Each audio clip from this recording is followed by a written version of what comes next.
Back in 2002, Mike Myers was forced by producers at Universal Pictures to star in a movie that he didn't want to be a part of. After being sued by the studio for backing out of a contract to make a movie based on his own Saturday Night Live character, Mike Myers countersued their asses, and both parties eventually came to an agreement that Mike Myers would appear in a different upcoming movie with Universal because Tim Allen had dropped out of the lead role and they desperately needed a replacement. And out of all the things that movie could have been, it was of course the one where Mike Myers had to play Satan himself in the form of an anthropomorphic cat. Today we're watching Cat in the Hat, a movie I enjoyed as a little kid but was also low-key disturbed by. Now this movie is obviously based on the beloved children's book of the same name by Dr. Seuss, and we all know that making a movie based on such respected source material is risky business. It can go one of two ways. And I know I threw a bit of shade at this movie in my Shark Boy and Lava Girl video, but that was more of a joke, and I actually haven't watched this movie in full since probably like 2010 or something. But it seems that the general consensus from most people who have seen this movie is that it kinda has, you know, issues. For me personally, it's the cat's laugh. It disturbed me then, and it disturbs me now.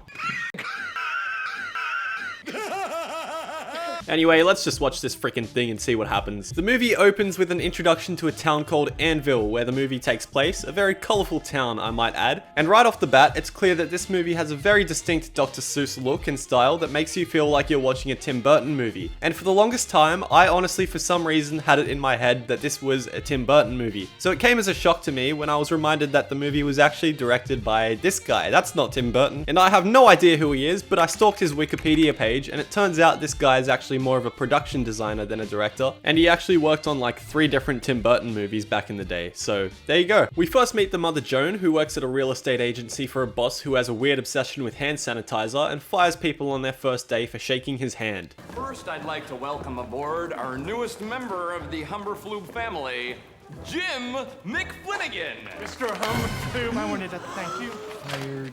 I beg your pardon? Fired. But I...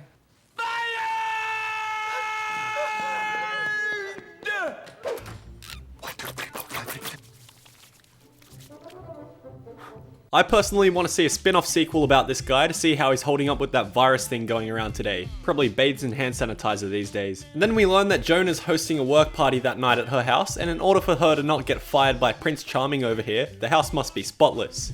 Let me make this perfectly clear. If your house is as messy as last time, you're fired! And then we meet the kids who we have to put up with for the next hour and 20 minutes, and their names are Conrad and Sally. Conrad likes to break shit for no reason, and Sally likes to be a 40-year-old mother who wants to speak to your manager, trapped inside a 10-year-old's body. So Conrad goes ahead and straps a bunch of snacks to himself so he can slide down the stairs and give himself brain damage.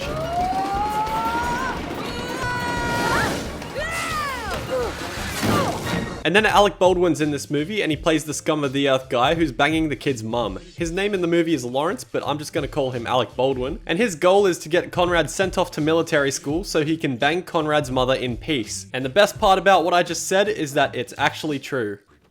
I don't like you either, but I'm gonna your mom. So Joan has to go back to the office, and with a kid like Conrad who she obviously doesn't trust to not delete the house from existence, she calls in a babysitter named Mrs. Kwan, who is this thing, and she's here to look after the kids. If you want to make cupcakes, I can take you to your friend Ginny's house. Ginny's not my friend anymore. Last time we made cupcakes, she wanted to be the head chef. I'm the head chef. I'm not a mean person. I'm really not a mean person. But this right here is the type of girl who, if she was in my class back in primary school, I wouldn't say I would have wanted to kill her, but if there was a fire and it was up to me to save either her or literally anyone else in the class, I would choose the other person. So the mum pisses off and leaves the kids with Mrs. Kwan, who falls asleep in like a millisecond, and the kids get depressed because it's raining outside and it's boring and they have nothing to do. But that's okay, because now we finally get to meet the cat. You should have seen the look on your face. It was like you saw a monster. A monster? Where? So what follows is probably my favourite part of the movie, where the cat chases the kids around the house and psychologically tortures them for like 2 whole minutes. What was that? I don't know. Looked like a humongous cat. Humongous? I prefer the term big bone to jolly. Now, what are we hiding from? That was a giant cat. But that's impossible, isn't it? It's entirely impossible. You know, I like this hiding place a lot better. They'll never find us here. Scream and run. ago. Then the kids try to ask the cat who he is and where he came from, but he never really answers their question, so we just have to roll with it. And so the next 5 minutes of the movie is basically the cat just walking around the house saying stupid shit and then laughing like a psychopath. Where did you come from? My place, what do you think? You'll thank me later. Humana, humana, humana, humana. Who is this? That's my mom. Awkward. Yeah. Yeah, no comment. Let me get this straight. You pay this woman to sit on babies? That's disgusting. I do it for nothing. How is this movie allowed? What? So the cat uses what he calls a phenometer to measure how fun the kids are, and it turns out Sally's a control freak, which I'm not too sure how accurate that is. I'm the head chef. Conrad is a rule breaker, which we already knew, and that is child abuse right there. And then the cat starts singing for some reason. We've literally just met the cat, and I'm already praying for my mental health. I know it is wet and the sun is not sunny. I know lots of good tricks, and I'll Stop this right now! Who said that? Me! Remember the fish? Come on, kids, you gonna listen to him? He drinks where he pees. That wasn't fun. He never learned you can have fun. I actually cannot keep up with this movie. What is going on? And then the cat uses reverse psychology by threatening to piss off back to wherever it is he came from. And the kids are like, no, don't go. So the cat makes them sign a legally binding contract to basically have a day of fucking around with the cat and messing up as much shit as possible. So they sign the contract, which basically means party time, and the cat walks into the forbidden living room and proposes that they jump on the couch, because why the fuck wouldn't you do that? And that's not appropriate. Come on, kids. I could use a little company. This is amazing. Like being in the circus. Yeah, but without those tortured animals or drunken clowns that have hepatitis. Alec Baldwin rocks up and catches them jumping on the couch red-handed, but the cat runs away and hides on the ceiling. Then the cat gets Alec Baldwin to go away by scratching his own ass and making him sneeze a lot. And then we watch a cooking show of two different Cat in the Hats making cupcakes for some reason. The amazing cupcake-inator. I'm so excited! And you're ugly, just like your mom. Did you just call my mother ugly? Shut up! I mean it. I will end you. Son of a bitch! What is this scene? Then the oven explodes. Yep.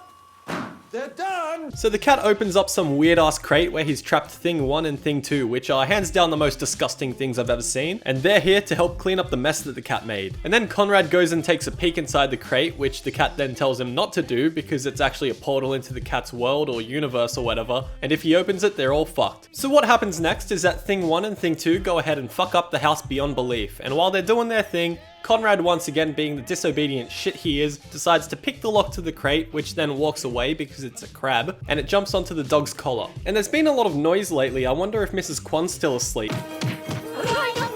Then the things throw the dog out the window, which is animal cruelty if you ask me, and he runs away, which essentially means it's only a matter of time before the crate leaks the cat's universe and completely ruins everything. But they manage to use Mrs. Kwan as a makeshift lock to the crate, and they go out to find the dog. Meanwhile, it's also revealed that Alec Baldwin is a complete degenerate, and he sees that the dog's on the loose, so he also goes out to chase it because he wants to blame it on Conrad and have another reason for him to fuck off to military school. So the cat and Conrad and Sally spot the dog in someone's front yard, and then the cat confirms for us that he's actually a diagnosed psychopath. Dirty hoe. I'm sorry, baby. I love you.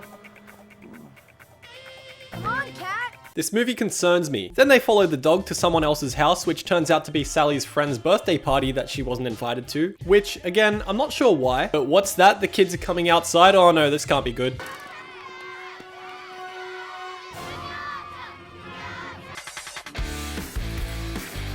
Yeah, so the cat killed himself and now he has to get munted by this kid. This can't be good. Step out of my way.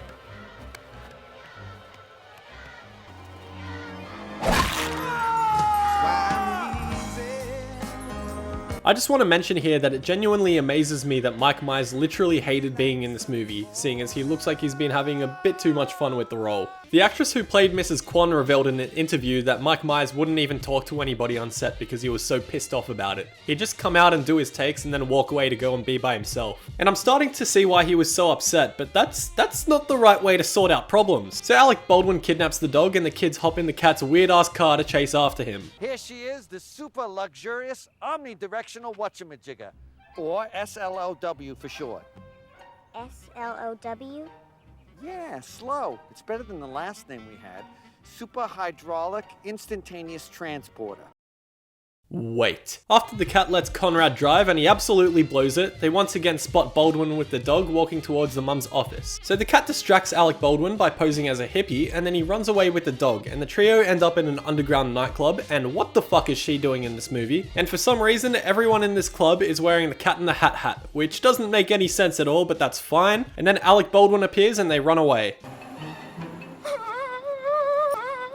So Alec Baldwin tells Joan that her kids have been hanging out with some big hairy man all day, and she obviously doesn't believe him. But then he's like, no, trust me, you're gonna believe everything I'm saying once we get home. So what follows is a race to get home in which Thing 1 and Thing 2 go and slow down Alec Baldwin and Joan by posing as cops and pulling them over. What the kids don't realize is that their house has turned into a big ass Doctor Strange portal into the Cat's universe, and they arrive at the same time as Alec Baldwin, who stole the police bike that the Things were using.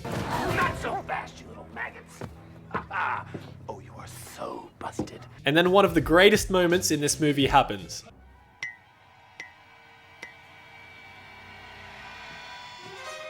That'd be me. Boo!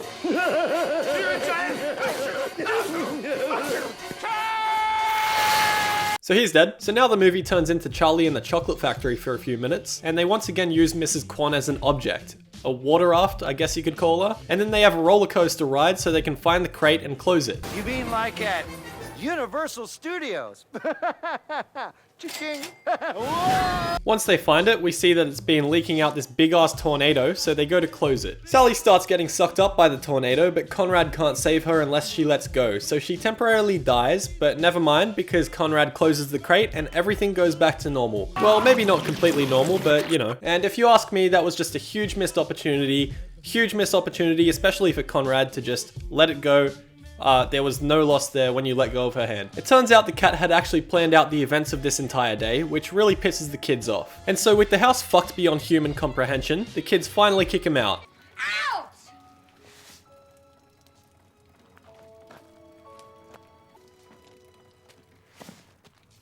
Get the fuck out of here, bitch! And after he leaves, Conrad and Sally agree to share the blame and cop it as a team, which is gonna happen any second now. Oh shit, it was just a cat. Is this guy ever gonna fuck off? But it turns out he's back to repair the house with his magic or whatever, and they start cleaning up the house.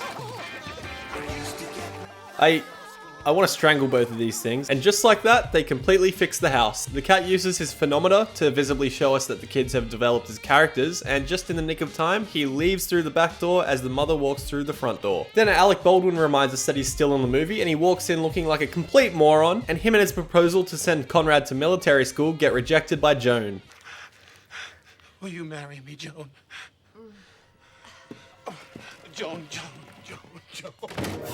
Well, it was worth a shot, I respect that. So Joan's work party kicks off, and that germaphobe guy from the beginning's all happy and everything's back to normal, and the kids somehow aren't traumatized by the fact that they had practically just been brainwashed by a giant cat for an entire day. So what did you kids do today, huh? Well, what would you do if your mother asked you? Yeah, you got me there, movie. I wouldn't tell her anything.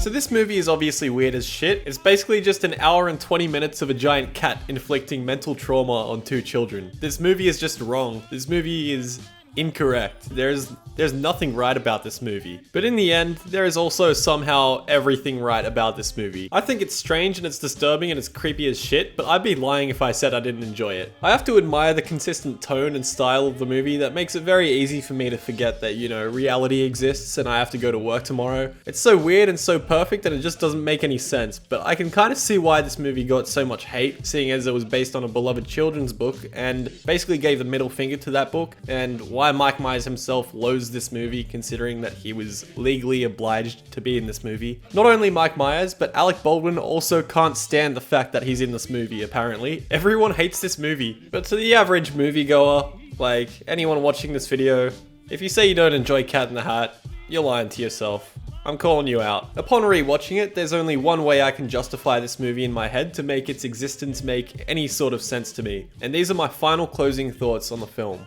I am firmly convinced that this is not a kids movie. It would genuinely make more sense to me that this movie was specifically made for people to watch with their friends while they're either drunk or high as shit, and they just marketed it as a kids movie based on Cat in the Hat as a prank to get people's asses in theaters and just make their money back.